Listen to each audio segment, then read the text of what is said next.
Hello மக்களே, இன்றைக்கி ரொம்ப டேஸ்டியான சிக்கன் மஞ்சூரியன் வந்து எப்படி பண்ணுறது அப்படின்னு சொல்லிட்டு பார்க்கலாம் வாங்க. அதுக்கு 1/2 kg சிக்கன் எடுத்து வச்சுருக்கோம். அதனால் வாஷ் பண்ணி எடுத்துகிட்டு வந்தாச்சு. இப்போ வந்துட்டு அதில் ஒரு முட்டை, 3 டேபிள் ஸ்பூன் கார்ன்ஃப்ளவர் மாவு, 3 டேபிள் ஸ்பூன் வந்துட்டு மைதா மாவு, 1 டேபிள் ஸ்பூன் பெப்பர், தேவையான அளவு உப்பு, 1 டேபிள் ஸ்பூன் தனி மிளகாய் தூள், 1 டேபிள் ஸ்பூன் ஏதாவது சிக்கன் மசாலா தூள், இது எல்லாத்தையும் சேர்த்து மேக்னேட் பண்ணி நம்ம ஒரு 15 மினிட்ஸ் கிட்ட ஊற வைக்க போகிறோம். ஊற வச்ச இந்த சிக்கனை வந்துட்டு இந்த மாதிரி பேட்சாக எண்ணெயில் போட்டு பொரிச்சு எடுத்துக்கலாம்.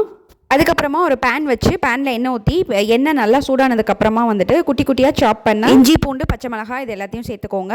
அது கொஞ்சம் வதங்கினதுக்கப்புறமா வந்துட்டு வெங்காயம் சேர்த்துக்கோங்க. வெங்காயம் கொஞ்சம் நல்லா வதங்கினதுக்கப்புறமா வந்துட்டு சோயா சாஸ் வந்துட்டு 1/2 டேபிள் ஸ்பூன், டொமேட்டோ சாஸ் வந்துட்டு 2 டேபிள் ஸ்பூன், அப்புறமா சில்லி சாஸ் வந்து 2 டேபிள் ஸ்பூன், இது எல்லாத்தையும் சேர்த்துட்டு கார்ன்ஃப்ளவர் வந்துட்டு 2 டேபிள் ஸ்பூன் போட்டு தண்ணியில் விட்டு கரைச்சி ஊற்றிக்கோங்க. கட்டி இல்லாமல் வந்துட்டு கரைச்சி ஊற்றிக்கோங்க. அதுக்கப்புறமா நம்ம பொரிச்சு வச்சிருந்த சிக்கனை இது கூட ஆட் பண்ணி நல்லா மிக்ஸ் பண்ணுங்கள். லாஸ்ட்டாக வந்துட்டு 1 டேபிள் ஸ்பூன் பெப்பர் வந்துட்டு தூவி விடுங்க. மல்லியில தூவி இறக்குனீங்க அப்படின்னா சூப்பரான சிக்கன் மஞ்சூரியன் ரெடி.